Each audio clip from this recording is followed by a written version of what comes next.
Not bad.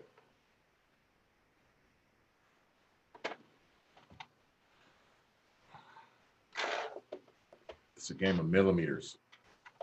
Trying to get right. It really is. Trying to get right in the middle of the screen. Hello, everybody. As you see me trying to position myself in the middle of the screen, like we're professionals or something here. Hello, and welcome to We Are Listening for another week. Thank you so much for joining us. You know, this is our bi-weekly salon, talking about the experiences and viewpoints primarily of us from the melanated hue in the theater world. And everybody, please welcome my co-host, Jacole Kitchen. What's up, Jacole? Hey, everybody. Hey, Ahmed. Good to see you as always. Good to see you. We are getting ready to rock and roll. We're going to have a fun time tonight. We have a couple of spectacular guests. I know this is going to be a great conversation. A couple of things as everybody's coming into the room. Just want to remind you, please make sure you have your camera and your microphone, your camera off and your microphone muted. It might help to go into your settings and make sure that you have chosen to only see video participants. So again, make sure your microphone and your video are turned off. You should only be seeing me, Jacole, and our guest this evening. I do want to give you a couple of quick announcements as we get ready to get started here. A couple of things happening here at the Rep. Our spectacular production of JQA has been extended through November 29th. It is available for streaming right now. You can check it out on our website or get tickets to watch it at our website at sdrep.org. It's written by Aaron Posner, directed by Sam Woodhouse. The film director, Tim Powell, and it stars Crystal Lucas Perry, Larry Bates, Jesse Perez, and Rosina Reynolds. It is an excellent show, especially in our current political climate.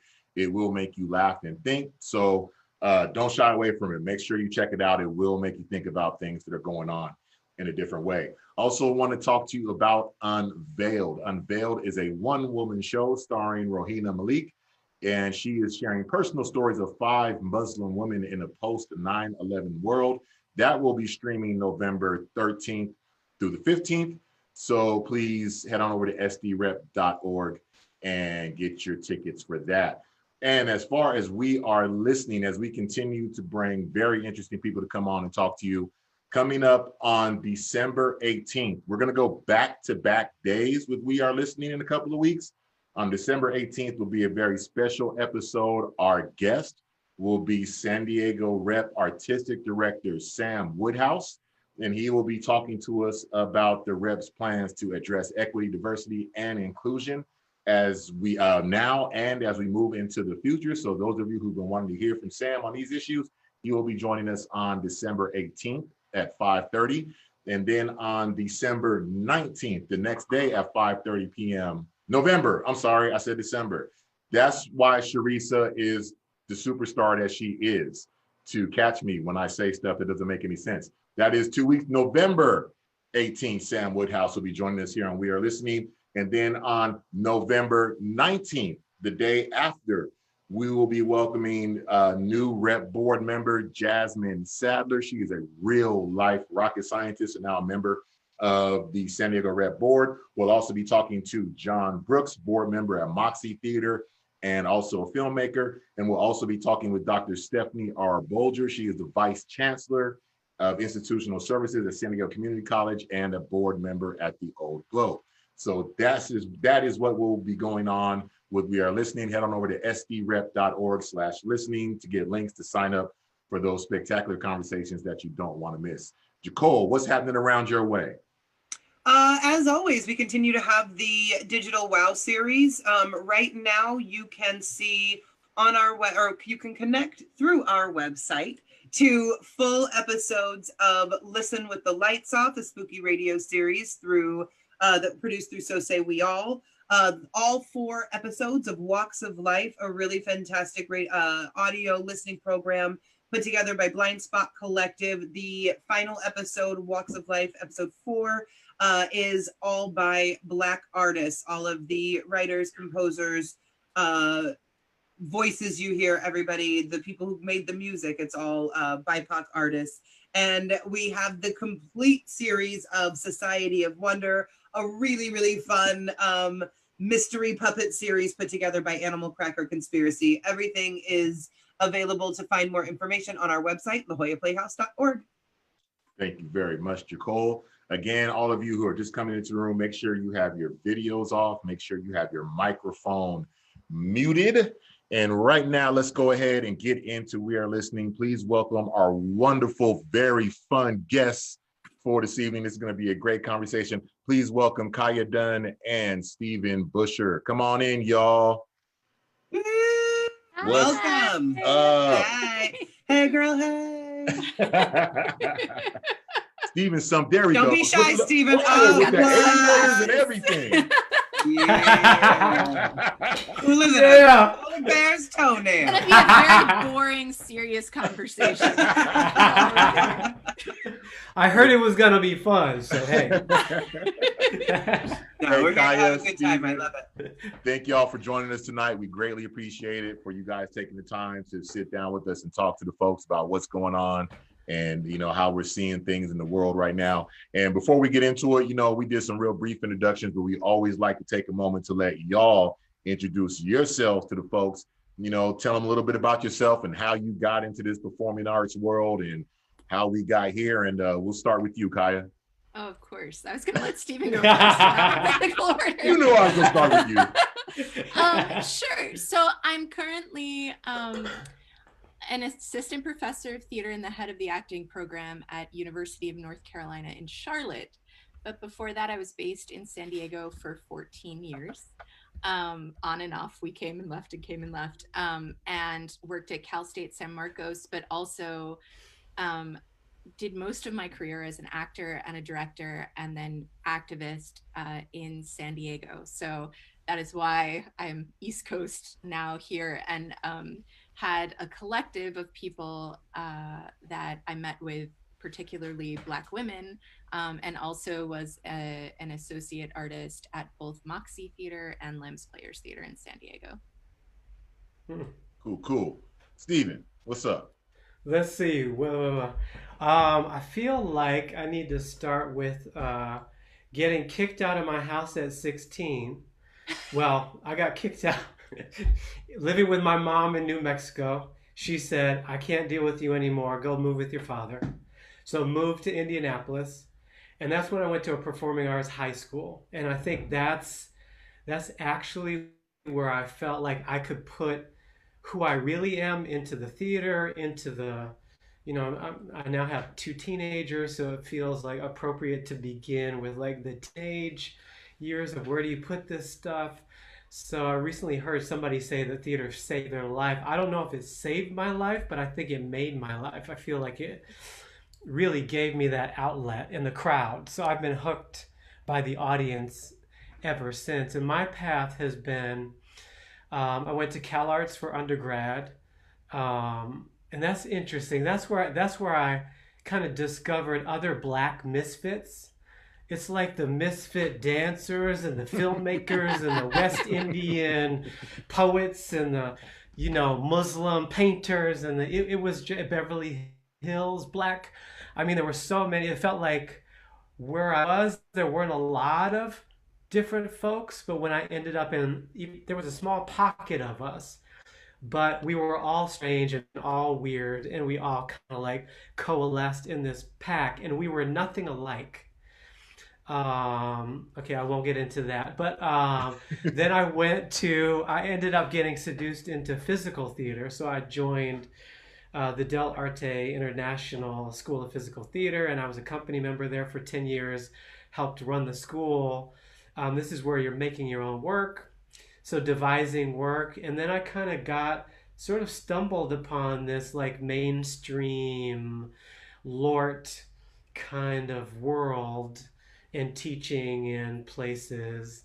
And so I feel like my whole life I've been the outsider on the inside in different ways, and I still feel that way, even though with EDI having our 5 minutes of fame, and the clock is ticking. It's ticking. We're at 4 minutes and 30 seconds. Oh, you better get it now. It's ticking. But it feels like that there are more voices. I feel more connected now to to my colleagues and people and my fellow weirdos, now more than ever before. It just feels like borders have fallen away. So I'm currently the head of movement at UCSD, and I recently came from ACT in the Bay. Stephen, Cool. I love that phrase, theater didn't save my life, but it made my life. I've always tried to figure out how to verbalize that. Cause yeah, no, I mean, it wasn't a do or die situation for me, but it was certainly, I needed something. I needed it, you know, I needed to find people, I needed to find an outlet, and it was that. So I'm gonna have to steal that from you. I will credit you when when it feels right to. But, no, I'm gonna take that for sure. So you know, it's funny that you said the 5 minutes. I'm gonna come back to that. So, you know, we know why we're here. We know how this show came about. We know how we know how this 5 minutes came about. Like we know where we're at. And so I just want to get, you know, from each of you, and I'll continue with you, Stephen, just kind of your impression on how, you know, with the combination of COVID and of course, you know, all the deaths that we saw leading up to, you know, the kind of the main match of George Floyd, and now how we're in this moment where all these organizations and theaters have made these statements and everyone seems to care about race issues at the moment. Give me a little bit of your personal reflection on what this has been like for you, this, you know, this spring and the summer, now fall and the winter of 2020. I mean, it's bringing back so much stuff. Like when I was at CalArts, all the Black students, we all boycotted the season because there were no Black plays whatsoever. That's 1992 or 1991. We were boycotting as part of the Rodney King verdict because CalArts was in Valencia, where most of the cops lived. Went down to South Central, everything on fire. In that moment, you know, I was the lead in a play the night the verdict was announced and the night LA kind of erupted. And, you know, I think it was somebody's thesis project. I was the lead in it. It was, I think, a 2-character play or a 3-character play. And I was like, okay, am I an actor or an artist in this moment, or am I Black in this moment? And it was like, what's more important, doing this play where I know this person has put so much energy and so much of their work into this, or do I need to go down to First AME Church and hear what people are saying? So I was talking to people really quickly. The show was about to open, and people were like, Stephen, you got to go down to South Central. You got to go to South Central. It's not even a question. Theater is theater. It can wait. Somebody will replace that. It'll still happen. But what you're going to face in the world and what you have faced requires you to be in South Central tonight. So I ended up doing that, and it's stuck with me about what is theater? What's being in a play mean? So the George Floyd and everybody who's been ruthlessly murdered, it's like, here we are again. I still haven't watched that 8 minutes and 46 seconds. Or what? I can't watch that. I watched like 20 seconds of it and I went, I mean, this is any of us on any night. This is, you know, this is our students trying to get to class or come home from a rehearsal. This is everybody. So it was like, it wrapped me up. And I think, you know, it's been great having like a coterie of Black folks to like bounce stuff off of. Other than that, you know, I've been in a lot of Black spaces, a lot of BIPOC spaces, but other than that, I'm not trying to share my feelings with everybody, to everybody. I'm not trying to take care of anybody except, you know, the 1619 posse. I mean, that's what I feel like is first and foremost, and in every meeting I'm in, every move I'm trying to make now is, how are we building structures and designs to like buttress and support the 1619, because I know this is about to disappear. So we got to have stuff in place. So that's kind of where the summer hit me. How about you, Kaja? I mean, I'll pick up right where Stephen left off, where he said it's about to disappear. What I'm facing right now is watching the disappearance of progress that was made because of the way that this executive order was written. So it was touted as something about training for first federal employees and federal contractors, but it actually states that you can't get grants and you can't do there's teaching things that you can't do, and it affects anybody who gets any sort of federal money.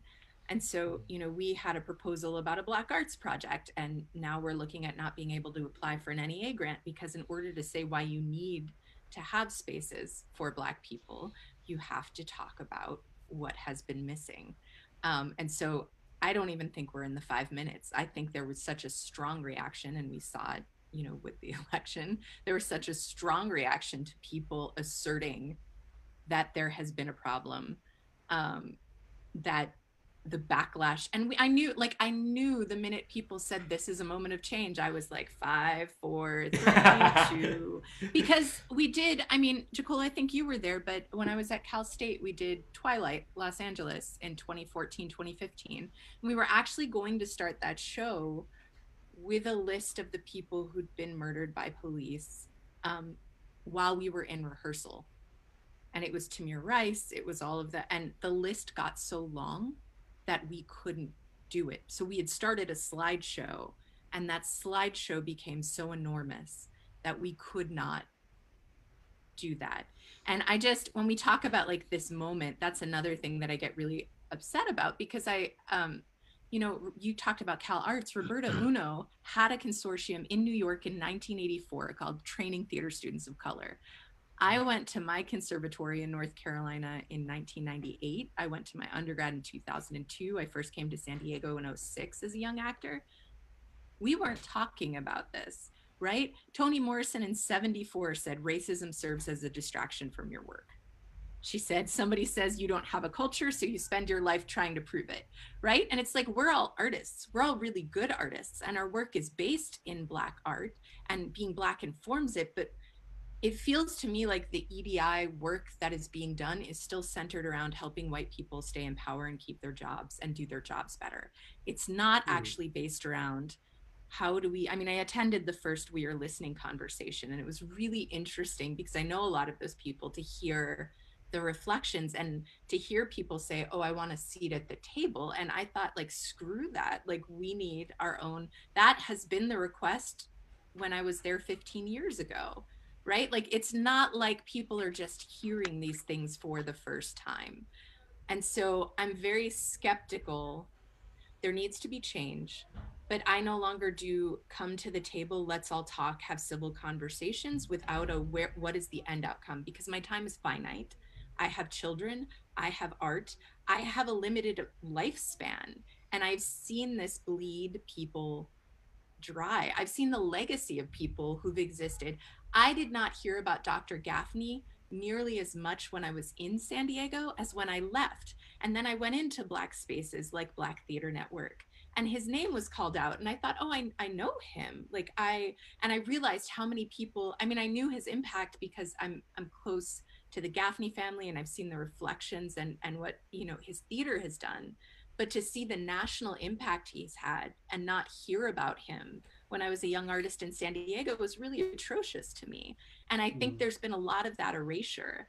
And what that erasure does is it allows people to go, oh, we're reinventing. This is a new moment. This is a new time. Well, how many new times do you wear out people? And do you drive people from the city because they're not able to sustain themselves and they're exhausted from trying to exist and explain racism in a place that insists that it's California and it's not racist? Yeah. I that exhaustion, like, for me is is funny, because as we're having discussions about anti-racism training, and I'm usually the somewhat Neanderthal in any room I'm in when it comes to talking like this.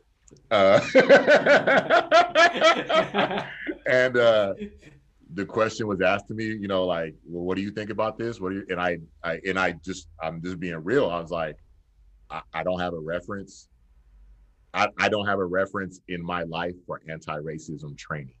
Like I don't have a place to where I it's still foreign to me, even in all this talk that's going on right now. It's foreign to me. I don't understand it. I don't know the mechanics of it. I know it's a huge industry where people are making a lot of money right now. I know that much because I look at how people make money, but I don't have I don't know. I just don't have the wherewithal or the reference for it because it's something to me that sounds crazy. I understand what it is, but for me, it sounds crazy that we have to go through all this and go through these hoops of having this official, like I understand it, but just as me as a Black man, it drives me nuts because I don't understand. You know, I understand it, but I don't. So here's a couple things though, like to assume that every person of color, Black person, Asian person would be equipped to do anti-racism training because it's a field and a study, and we would never say, Jacole, you do theater, get behind the light board and design this. Like, we understand that. It's the same issue I have with the way BIPOC has been conflated, or people of color was conflated when I was in San Diego, right? So everything is through this very white lens. And so Ahmad, as a Black man, you must be able to explain all of this to us when it's theory, like it's study, it's history, but then also we don't all need to approach it from the same, you don't need the same anti-bias, like we don't need to all sit together in a room because there's a very different structure for you about maybe self-decolonization or healing, or than there is for your colleagues who are just starting to think about this, because you have like valid lived experience and other experiences. And so that's the other thing of like, oh, we're all going to sit here and pretend like we're at the same starting point. That's super problematic, I think. Yeah, Stephen, you said earlier that you had to ask yourself, and this sounds like it was much earlier in your career, but you had to ask yourself in this moment, am I Black or am I an artist? Do you feel like you still have to make that distinction? Because, you know, I would say at this point, all of us have a seat at the table, you know, however that seat is treated, that's a different story. How we are treated in that seat. I was watching this movie on Netflix with my stepmom the other day, Misbehavior, about the women's lib movement. And there was a moment that Keira Knightley's character said, she was an acknowledgement, my seat at the table is a high chair. And that is the, you know, that is how we feel sometimes. But an acknowledgement we are all at the table at this point, whatever our perspective table is. Do you feel like you still have to make that distinction? And Kaja, I'd love your thoughts on this as well. Do you still have to make that distinction? Am I Black or am I an artist? Am I Black or am I an educator? You know, do you feel like you still have to make that divide? I mean, I feel like the divide, I mean, something that I'm starting to think about is what do people lead with? And sometimes, you know, that's why this diversity and, you know, making something culturally inclusive, and this is what's happening in politics. It's not enough to just have a Black face in the room. Is somebody coming in with some kind of agenda that is looking after Black needs or Asian needs or whatever the scenario is somebody coming with that? Because it's not enough just that you're here. So I feel like getting in the lawsuit at ACT was me taking a very firm stand with other Black folks saying, we are Black and we are bartenders and we are ushers and we are part of the artistic team and we are guest artists and we are playwrights and we're trying not to continue on the path that we're being put on. So I feel like once I formally, publicly said, you know what, I'm taking a stand for Black folks, I haven't really turned back, because it's always, I mean, you all may have felt this way, countless meetings where people, white colleagues afterwards say, Stephen, are you okay? Are you okay? Wow, what she said in that room, are you okay? I can't believe he said that. And, you know, we're so used to it, right? We're used to it. I put that somewhere. It's somewhere here, but I can't dwell on that foolishness. I got to keep moving. I can't let that hobble me. That's not my Achilles heel. But it is giving me strength when it's time. So I feel like things have just sort of compressed for me, and I'm leading and I'm getting more vocal about Blackness. And I really don't think that the future of theater training in this country is about um, putting people in different positions that already exist. It's about people with vision being able to lay out new groundwork for a whole new thing to happen. And I actually question the vision of many people in leadership right now who actually do not have the vision. You talk about anti-racism training. It's like you don't get a certificate in having a vision. You have to have lived experience, have known people, have watched, have listened, and that's how you can start to make deductions on how things could go. Not a little bit differently, but like fundamentally differently, like irrigation or the pyramids. No, we could irrigate this so that we don't have to dig this up every year. Thank you, Persians, or whoever that came from. But right. That's the kind of thinking that the theater needs, and it's not people who are replacing. It's not how Habib Diatta is going to replace Carolyn O'Reilly. That's not what we're talking about. And if that's what you're talking about, you're already obsolete. This is about new foundational thinking that has to happen in these places. Yeah, I would argue foundational thinking that's been happening in spaces that aren't white, right? Like, so Black theaters run by mothers, those theaters got right up after COVID because they always exist in spaces that aren't built for them. They've always existed. Yeah. We have always operated on the margins. So for me, I mean, I got in trouble for the first time and kicked out of something in college, in undergrad, right? So I'm pretty sure that was the demarcation mark of you're a Black artist because your Black mouth opened up a little too loudly and got you in trouble. And it continued from there. And it shaped the way that I did 10 years professionally before I became, started. And I started at Playwrights. Like, that's where I realized, oh, actually, once I started going into, at Playwrights Project, once I started going into juvenile justice centers and seeing kids that had gotten accepted to Juilliard but were sent to juvenile hall instead, and going to the former foster youth and working with them, I thought, oh, I'm good at this. And I actually got placed with a lot of people that other artists were having trouble working with. But it was because I'd walked some of those things and I realized, oh, people are looking at them like they have a deficit, but actually, like, these are the stories we're not being told, mm-hmm. right? Like, this is the artist that we need in the room. And so I think being Black, being on the outside, being questioned about who I was, never being the person that was centered or thought of for something, helped me to see what are the ways around doing this. I think that has matured as I've continued to work, but I don't think that was ever a separation I was able to make because the space was never meant for me. I'm not even in the Black space that was created, this little corner in white theater that was created for the Black space. I don't tap dance. I wasn't I don't sing gospel music. I didn't look a certain way. And so therefore those two roles that came out every year were also not for me, right?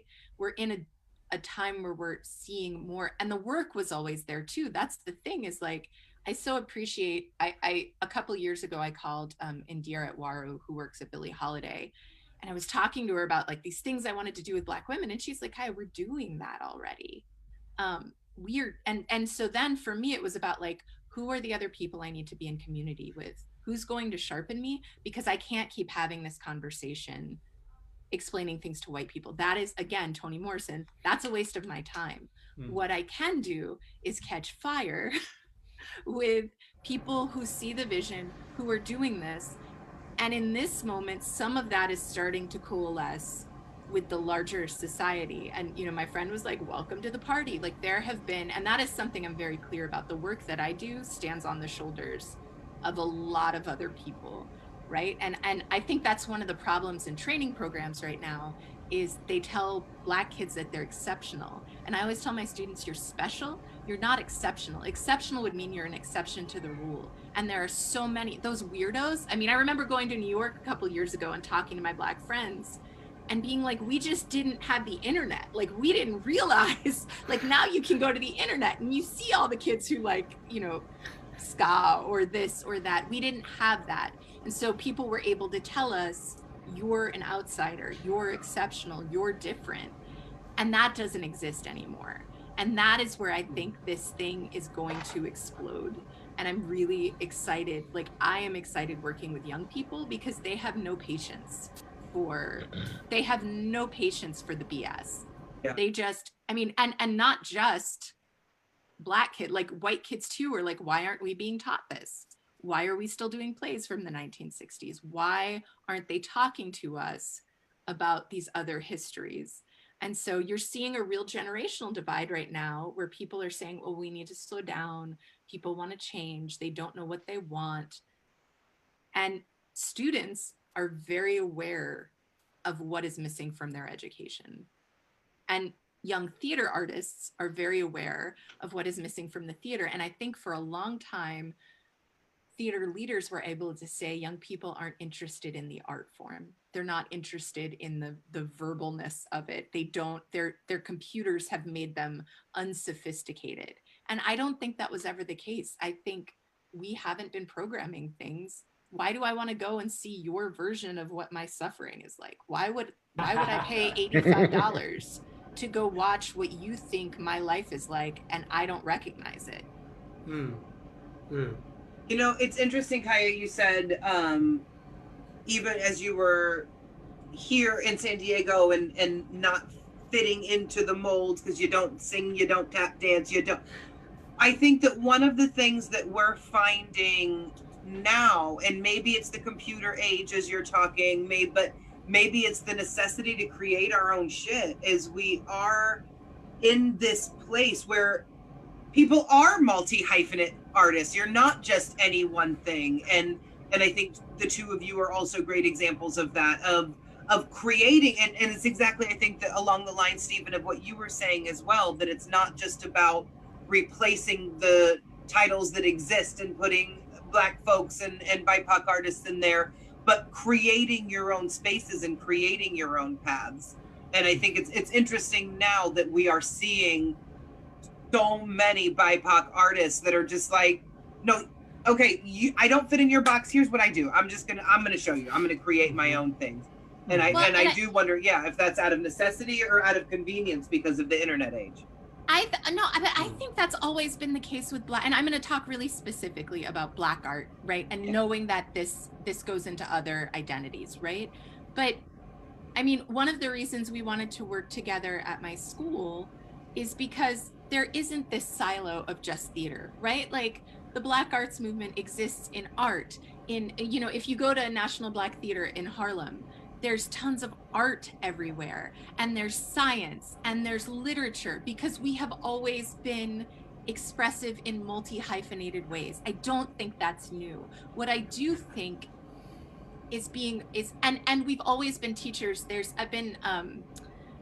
My family's from Cape Verde, and I've been diving into Amilcar Cabral, and he's been talking about, he talks about, you know, it's always your responsibility to be a professor or to teach. And that's something I struggled with, because theater education was sort of this thing over here. And I was like, no, I love directing, and I love working with other artists. Like, it's not that I only want to be in this little box, but this is a deep part of, and I realized, like, not only is it my calling, it's my heritage. I come from generations of people who said, no matter what you do, your job is to teach and make sure that this passes to the next person. And so to define somebody is only, and I had this talk with somebody at one of the unions who was saying, like, oh, we only want intimacy directors to be intimacy directors. And I said, tell me one Black woman that you know that does one thing. And I just directed a Tanya Pinkins play, and I loved it because she said, you know, my play has lots of conflict because that structure, right, of here's the conflict, it gets solved, we have the denouement, like it's all, she said, what Black person has one problem that they spend their lives solving? And it's like, yes, like I know not one Black woman that I can name that does one thing. We're not raised that way. It's not part of our culture. And I don't think our art works that way. I mean, I do sing. I don't sing gospel musical theater, right? But like, I exist in a multi-hyphenated way, and I exist in community, and creating community is just as important for me in my theater making as it is in my personal life. Like, I cannot come to the theater without bringing my motherness, my deep care for my community, for my sons, for my daughters, in a, you know, in a global sense, the spiritual part of myself, like all of those things. If I take those away so that you're comfortable with me, I'm doing you a disservice. You're not going to get my best work. But if we create spaces where people can show up, even if you don't understand them, right? So you don't understand how this works because I'm not simple. I'm not making myself simple enough for you. But I will bring something to my directing, to my acting, because I'm able to exist as my full self. And the job, I think, right now of white theater makers is to sit back and let that happen and not have to fit it into a box. Yes, yes. I mean, something I've been thinking about is like, when you invite somebody Black in, what exactly are you inviting in? And I've seen Black students get told to be quiet during somebody's performing because it's their time, when they're just like, hey, yes, yes, yes, yes. Everybody's boosting people, amplifying, giving props, and shh, can you be quiet? I mean, this is in training situations. So are we allowed to bring spirit into the room? Are we allowed to bring process into the room? So I would say, you know, I've been to West Africa, and we talk about CPT. Time maybe is more connected to the authentic moment and not connected to the clock. And I feel like a lot of these places want to connect productivity and creativity on the clock.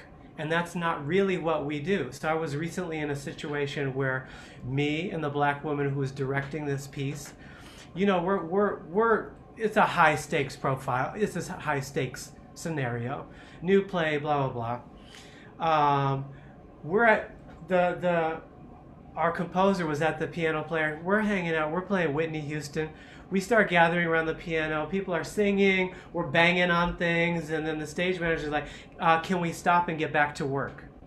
And it's like, okay, she's running this room. She's the director. I'm running this rehearsal because it's about to be choreography. What do you mean get back to work? This is getting us to the work. We are working here by singing, by forging community, by being together, by passing food around. This is the work. There's no other work. And I'll tell you what, if we came in, sat behind tables, turned lights on from 5 to 6, we wouldn't have got where we got because we did Whitney Houston. And the thing I keep thinking about is there room in these predominantly white spaces for different ways of being, different complete processes of creating, or understanding that to lay back is not lazy. To lay back is to reflect, is to wait. We need to wait. It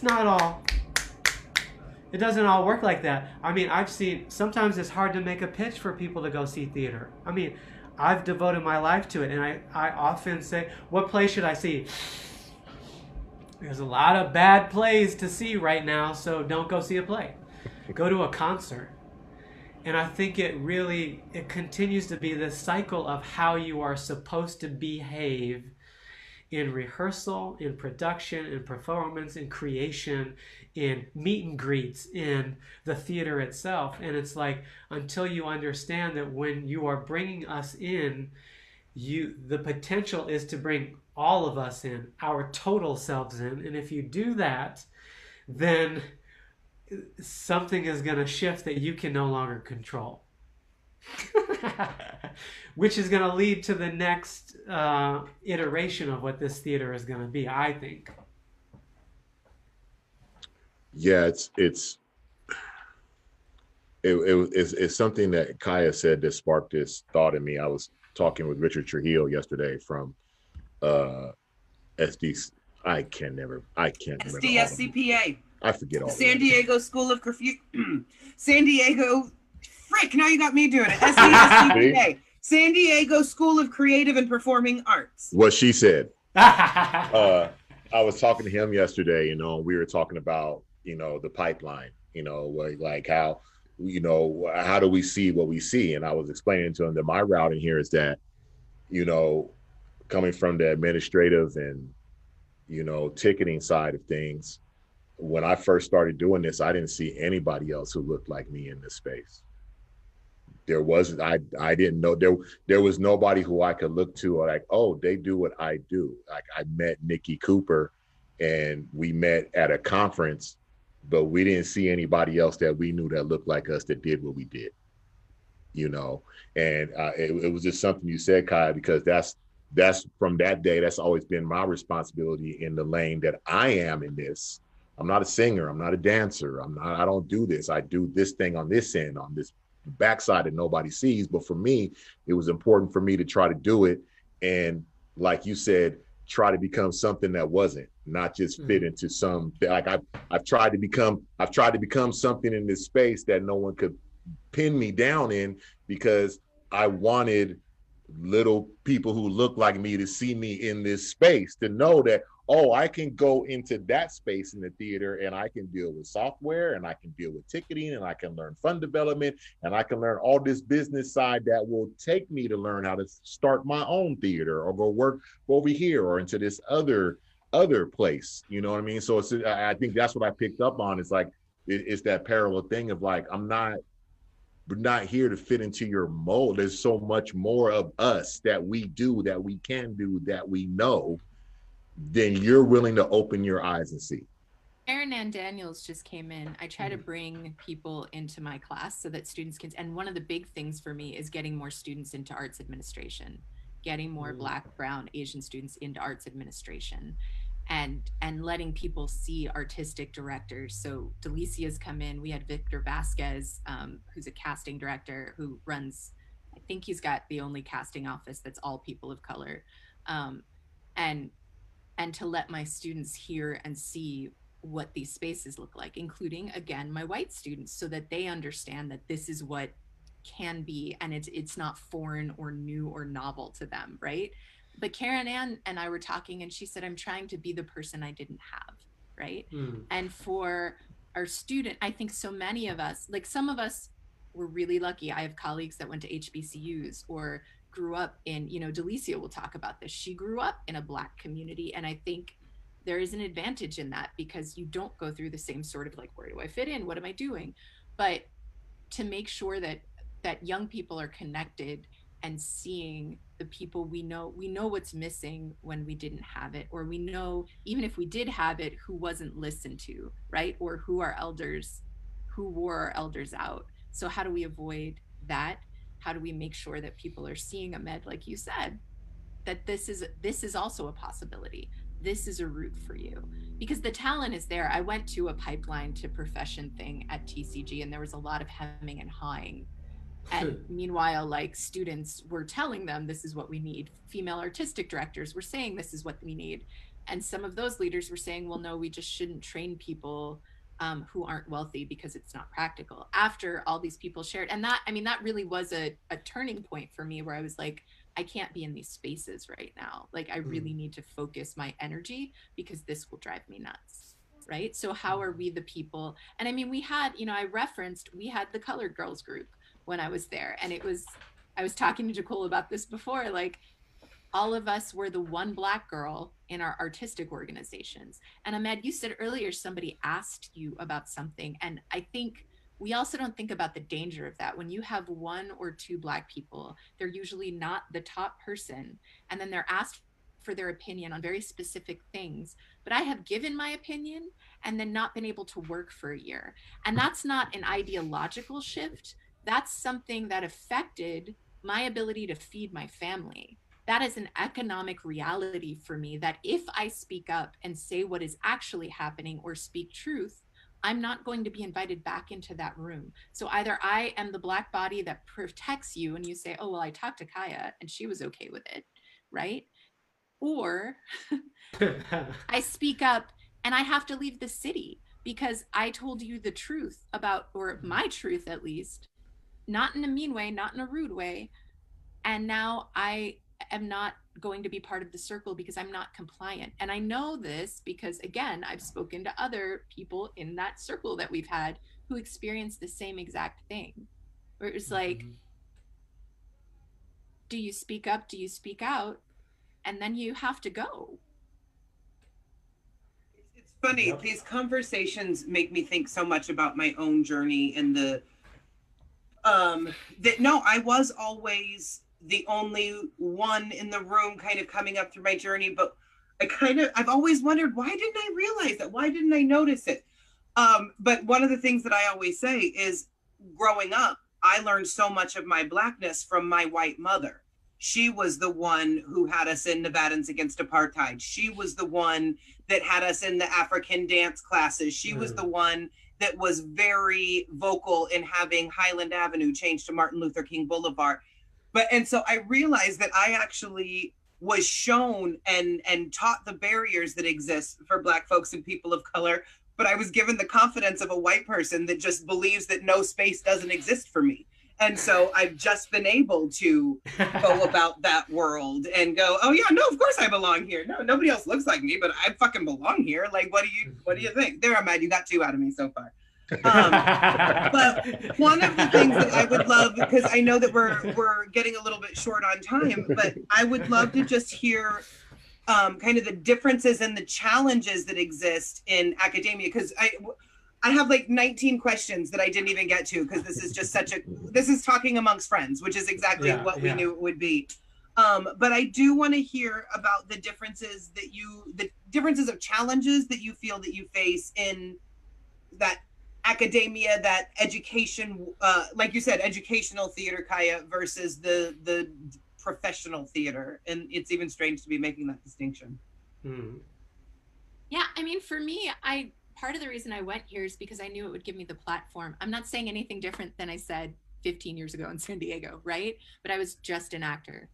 And so once I figured out, academia gave me the platform to say, hey, we're training people in a way that's damaging and we're actually hurting humans, not in the theater. Like, people are leaving these programs and they are not functional. Hey, when you do this, you cut off people's lifeline and ability to make money as an artist. And so you're only allowing really nice white artists to make money. Academia gave me that, the like BS and the crap that happens, it exists in both spaces. The like fake woke liberalness exists in both spaces. And so I feel like theater was actually a really great training ground to go into academia because it all looked familiar. I was like, oh, okay, here we go. There's more money. And I mean, honestly, like, I always wonder why people disdain like educational productions, because I saw the budgets for some of these shows and I was like, shit, I have how much money for costumes? Complaining about this? Yeah. No, that's not a lot of money, right? Like, and we have 6 months to rehearse and I get a dramaturg. Like, I went to School of the Arts, like I went to a conservatory, and I remember having worked in that theater and then going to Broadway and being like, these theaters suck. Because we had so much money. And so that's the thing that I see. I think there was more of the like, oh, she doesn't do real theater for a little bit, but now it's just like the work I do, because the work I do is focused on making sure that it is a safe passage for students, and that the world they are going into is safe. One of the things I say is I'm creating my colleagues. I'm creating the people I want to work with. I'm creating the people who are going to make the theater I want to do. And our work, our research is that. So for me, it's actually been, it's exhausting. Like, so the challenge is time, right? Because now there's all these things I want to do and I'm trying to do and exist in space. And it can move you to places that where there's not as much, like, so there's not as much theater in Charlotte as I miss my community. But it gave me a space from which to develop and hone what I knew I needed to say and what I had been trying to say, and it gave me a platform to say it. Mm-hmm. I mean, Kaja, you mentioned something earlier about students and loving working with young folks. My feeling is, and this has always been the case, that having I keep working at places where there's a professional company attached to the school. So Trinity Rep, I was at Brown, ACT, and now UCSD La Jolla a little bit, that relationship. We're trying. It's the future looks bright. I'll start one with you, Stephen. Let's get that. So, but anyway, the students have always held the professional theater company to task, taken them to task always, because they're not employees. Mm-hmm. They're not employees. They have a different investment in this, and they can say different things, and they can do different things, and they can put different things in their work.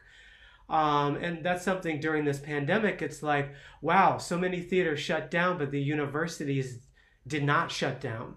So theater is still happening in the universities.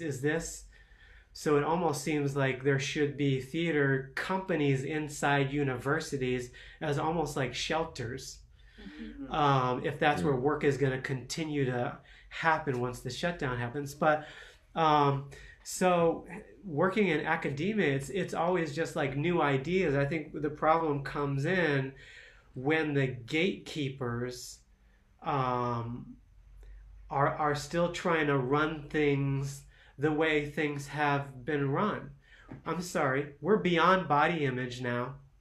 I'm sorry, you need to know that this person is from the West Indies and this person is Nigerian and this person is black from Philly. You got to know that now. So it's like we're not trying to retrain. So, and the students are not one to mess with it. The students are wanting to sprint, run, and do the thing. So it's always whether or not the institute is willing and humble enough to be able to like take the back seat and let the students run. But then I'll also say there's also the paradox of, at least those of us who've been in the game for a while, to say, hey, if you do it like this, you might get there faster, or you might be clearer, or this might cause this crowd to erupt. So I think it's the sort of like old schools meeting new school, and now what have we got? But some of the programs, like at ACT, had a piece of the training called civic artistry. And this is how I feel about season planning as well. Whenever something goes down, you look like George Floyd, you look for a play from the past that can speak to the present. Because speaking to the present in the present with a playwright who actually has something to pen in the present, get it down, scrawl it in the present, is too dangerous. So all we have to do is take something from the 1960s or 1950s that alludes to what's happening now. And everybody feels good because we're talking about the current moment. So I think academia is in this like mid place, like that CGI place. Wait, it looks like a real hedgehog, but it's not real. It's computer animated. It's like we have to decide: are we gonna really do the thing? Or are we going to make it seem like we're doing the We're thing? doing the thing. No, and like, so I told my students at the beginning of this semester, you're co-conspirators.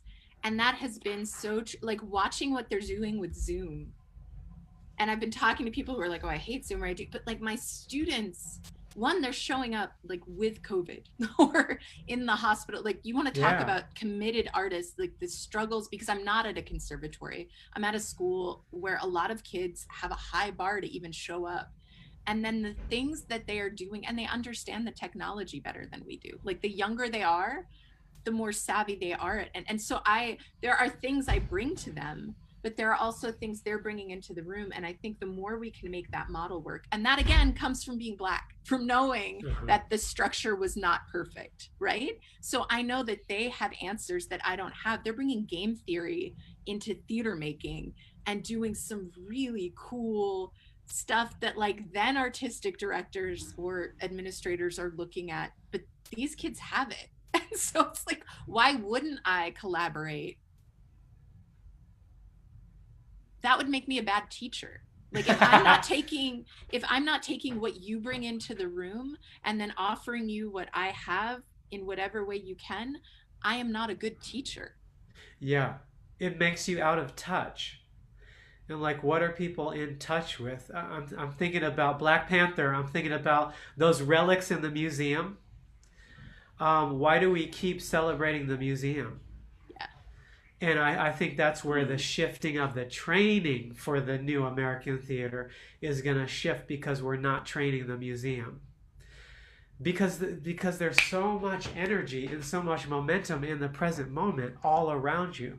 But it's really real. I mean, I know a lot of teachers who are in New York and other places who literally have people, the students have people in their families dying of COVID in the next room.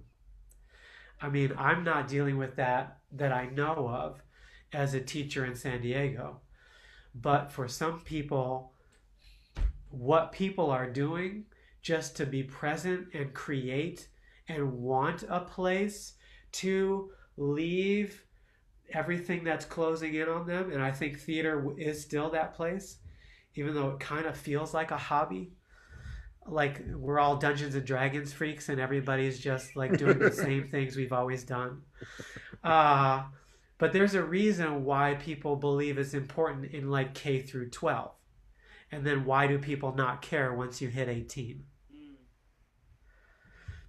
I'm still thinking about that. Where, we always kind of get towards the end of these conversations as we've been talking about moving forward. And I always like to phrase it in a way it's like, as we've been talking about, it's usually on the organizations. What do the organizations do going forward? What's the organization's responsibilities moving forward? How do they make sure that this happens? How do they make sure equity? How do they make sure representation? But I like to two-prong it. I don't like to just leave it on the organizations, because it's almost like I feel about the government. They ain't coming to help you. They say they are, but they ain't coming to help you. So I kind of like to get the two-prong approach of what is your advice to organizations, especially statements have been made, the nice little Instagram posts and Facebook posts and all that good stuff has been made and put out there, and the committees are formed, and then this and that and this, that, and you come into the room now and you come talk to us and you come over here and you, okay, that's all great. Where do we realistically go from here? Because like you said, the 5 minutes, and not just the 5 minutes on the executive order, 5 minutes on the attention span, the 5 minutes when everybody's ready to go back to brunch in a couple of months. You know what I mean? Like when the urgency is over with and everybody's comfortable again. Like what should be the main things that organizations are looking to do going forward? But more importantly, what are the things that the artists, the workers, those who are on this end looking at these inequities and looking at these issues, what should they be focused on moving forward, in your opinion? I would say the first thing, and I ask people to do this when I do that training that you don't understand, Ahmed. I'm trying to get it. I'm getting it. I'm trying to pick it up. It's all good. But one thing I started asking is, when you make a list of all the good you've done, all the great things you've done, why you're an important person in this, make a list of the damage you've done, intentional or not. Where have you been complicit? Who has left your city? Who doesn't do this anymore because of the way that you have done this? Because I think people are really quick to point to like the 5 Black faces on their season brochure, or here's the play that we did 2 years ago, or here's why I've always been a bastion of diversity. And so there's a couple things, like, who's not in your rooms? Why has your leadership looked like this for this long? Who have you left out in the cold? And you can look at the Black theater in San Diego if we want to talk about equitable funding and where resources have gone and who is getting promoted, right? And it's not, I mean, I've had really great conversations with Delisi about this. It's not making one person prominent, right? It's how are you sustaining a community of artists?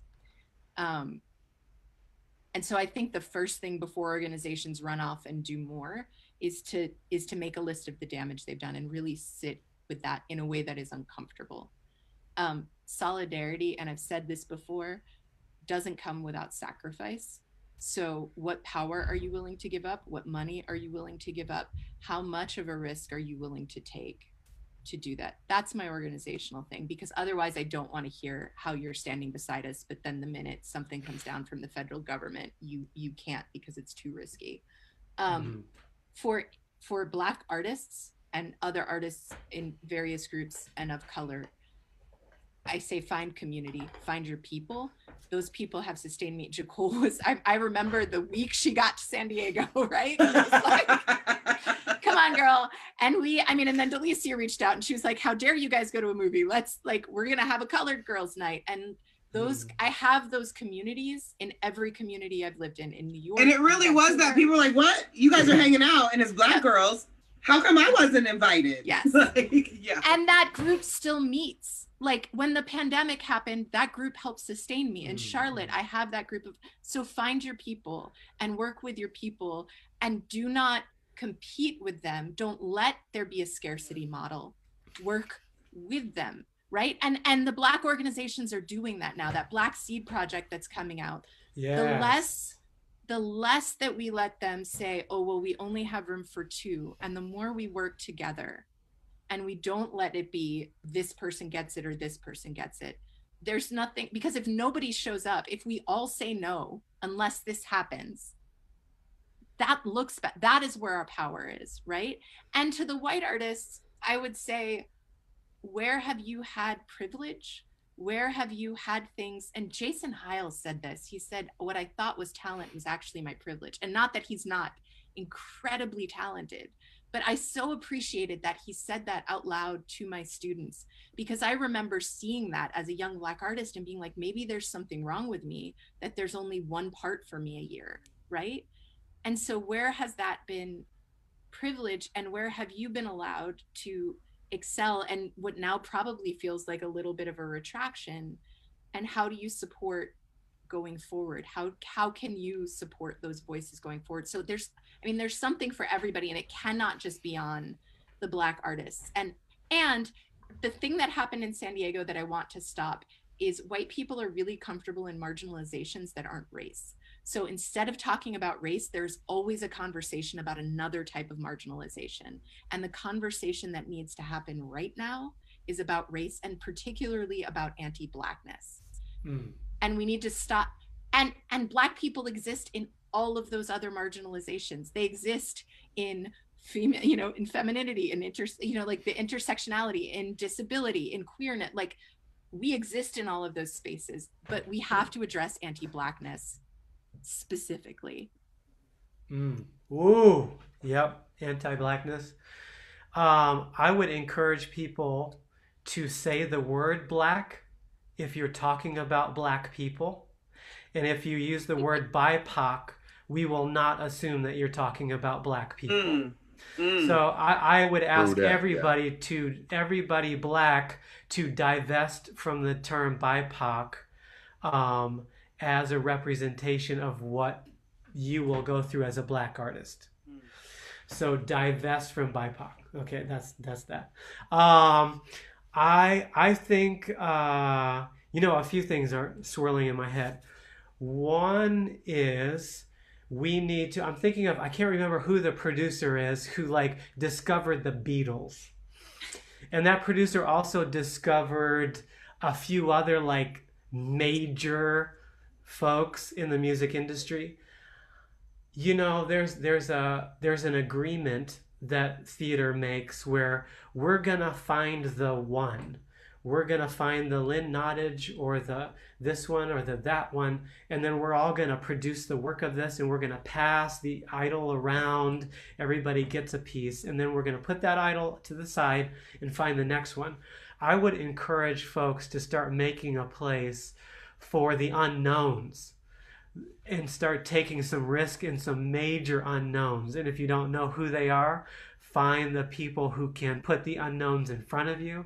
And those might be administrators, they might be artistic leaders, they might be actors, designers, because I think there's so much untapped potential in people that aren't not even at the table. They're not even on the block.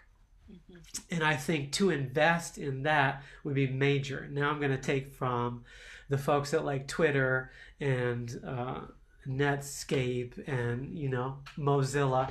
These folks understand that best ideas are not coming out of meetings. I would say you need to make room, and if the room needs to be all black, if the room needs to be mix of people or whoever it is, you need to make space to create the bar. You got to create the foosball table, the ping pong table that lets people just hang out, kiki it up, talk, and go, oh, Ahmad, wait, what'd you just say? And now because you said that, it's riffing this whole other idea that would not happen if everybody's on time at the Zoom meeting. And now who has what to say? That goes back to like seasonal thinking versus chronological thinking. So how can you make spaces for seasonal thinking? I had one other thought. Okay. So for the artists in training endeavors and other endeavors, here's what we know. We know that what you want to eat is not going to be on the menu. So because we know that going into this, and it may or may not change in the next 50 years or 100, you have got to, from day one, get into the kitchen yourself and start cooking. And we know everybody here who's in this room, who's listening, who's gonna listen later, we are doing 5, 6, 7, 8 times more to be where we are. And we are also probably biting our tongues more than anybody else has to bite their tongue. So because what you need to move forward in your artistry is not going to be presented to you by no fault of anybody's other than the structure and the system and how people have done it, that you have to not depend on anybody to give you what you need. So you've got to seek the people out who can get you what you need. Because my belief is you shouldn't leave any of these places angry. If it's not there in the meeting, ask this person, set up another meeting. If it wasn't there in class, bring that person. We're having our own class. Mm-hmm. You got to do that. The show is not in the season. We're doing a counter show. And it's going to be practice in producing and just making your own way, because it's not there for you. It will be there in fits and starts, but it's not designed to do that. Can you guys just bear with me for a couple more minutes? Because it's something you said, Stephen, that I think needs to be unpacked. And it's something that came up in a conversation I had with Thomas Jones when he was on here. And Tom, it was your BIPOC comment. And me and Tom Jones, we were both talking, and Tom said, like, yeah, like BIPOC, I don't know what that is. That's not me. I don't, and I agree with him. I was like, yeah, I don't know what that is. Like, it's funny because I see a meme every once in a while where there's a white woman talking to a black woman, and she's like, how do you feel about being BIPOC? She goes, don't call me black. It's like, but you don't identify. And the woman goes, no, blackity, blackity, black, black, black. Right? Can you break that down a little bit for people who heard that so that they can understand why they might be saying BIPOC to people who identify as Black, and that Black people might go like, okay, what does that have to do with me? Or that doesn't specifically. Can you unpack that a little bit, please? Oh, Kaja, you. She's dying. Let her go, Stephen. I'm letting her go. Dying. Let her go. You're like double Dutch. I'm like, okay. Let her jump in. Let her jump in. No, so here's the thing. People of color, BIPOC is useful in very limited circumstances because we don't like to say non-white. And we don't like to acknowledge that there's a false universality around whiteness, right? So when we talk about politics and suburban moms, we're not talking about me, even though I live in the suburbs and I drive a minivan. We are not talking about me. We are talking about literally lives in the suburbs and drives a minivan. Not anymore. Not anymore. I've freed myself. But they're not talking about me. They're talking about whiteness, right? And NPR finally did a report on this because we're like freaking out about the fact that there is a contingent of Latinx people who voted for Trump. And every Latinx person is going, duh, we're not all the same. And this is the problem in training. And Stephen has alluded to this, like we're West Indian, we're Nigerian, we're from Philly. North Carolina Black is very different than Boston Black, right? And so to not even take those, but to take every person of color who is not white and conflate them into one group. When I went to China talking about decolonization, literally the theater department said to me, why would we be interested in that? We are colonizers. So in that context, this idea of BIPOC does not, and so in theater, I think it can be more useful than in other spaces because I think the one thing that all the racism in theater does is a lot of us who aren't white have very similar experiences. But there are different constituencies with multifaceted histories, and even the groups that BIPOC represents, when we talk about an Asian contingency, that is so vast and broad, right? And in no other space except whiteness are all these groups lumped together, right? Like you don't go to Japan and have a conflation with Filipinos or South Asians, right? So the fact that it is used, it's just another way of saying not white. Now, where it is valuable is it does highlight like Blackness and Indigenous, but it was not introduced to me by a Black person. It was introduced by another person of color who decided it was a valuable tool. In a moment of anti-Blackness, when we needed to be talking about Blackness, and we started talking about a larger group that clearly does not always line up with Black interests. So that is where there are times I use it when I am talking about systems of whiteness and their effect on other people in a very specific way. But also, it's not that hard to say Black, Latinx, Middle Eastern, Indigenous, right? Like, and to start saying... no, and that we didn't, just to that point, sorry to jump in on that, but just to that point, that we can't even say the words Black, Indigenous, and people of color. We got to go BIPOC. we've put it this tiny, but we can't even say all that. But here's where it becomes problematic, where it starts the same thing when we had like affirmative action that also included all women, right? So we know that affirmative action benefits white women more than anybody else. And when we start conflating these, when the actual problem is anti-Blackness, or when the actual problem is anti-Indigenousness or anti-Native Americans or anti-Asian sentiment, right? Then we start to, the amelioration to the problem, the way we fix the problem gets conflated in ways that aren't actually solving things. And it still keeps us in the white gaze, because then people say, no, we have a person of color in our season. We don't need a Black show because we're doing 2 Latinx shows and a Jewish show. So Black people, come see that, right? And I want to see that. I celebrate the communities I live in, but we have to get specific and we have to say the things. BIPOC is so often a way for people to avoid, like Stephen said. And I remember Stephen saying this in an interview. I didn't say they were against people of color. I said they were anti-Black, right? Because right. Stephen was replaced with a person of, and there are people of color that people feel more comfortable with in a lot of ways, and people don't want to talk about that. And that does not mean I will not stand beside my Chicana, my Latinx, my Asian brothers and sisters. I will march And we as a community, we march, we fight with them.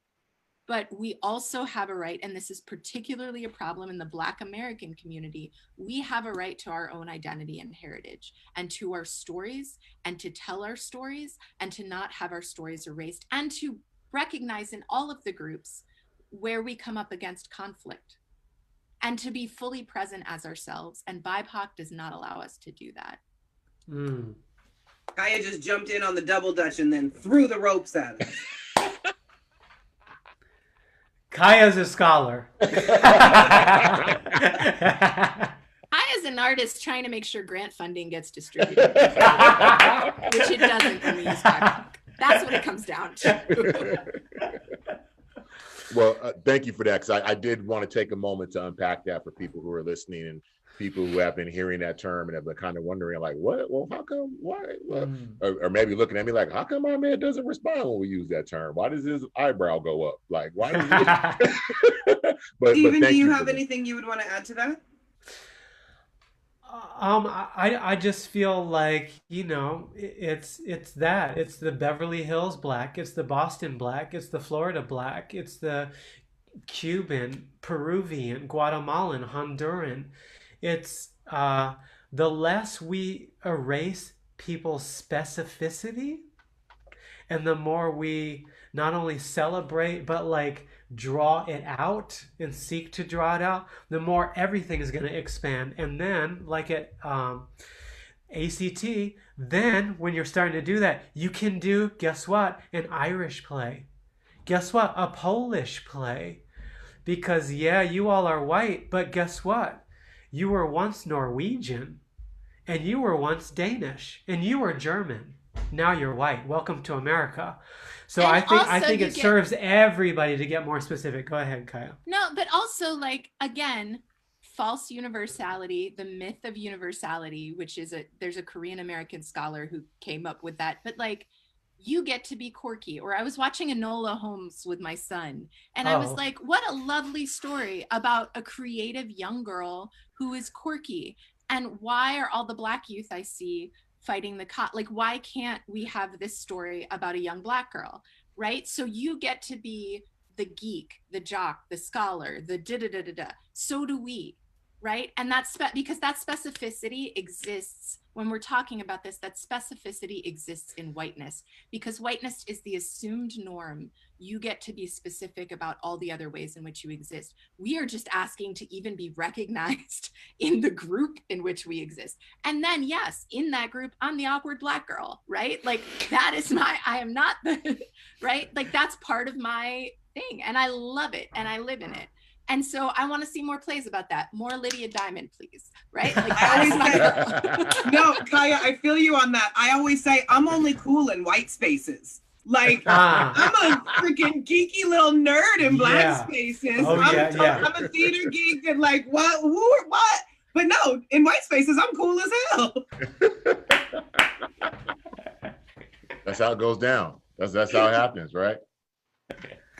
Well, you know what? Let's wrap this thing up. We've been talking for a while. I know we could all sit here and talk for another couple of hours. Let me get the wine.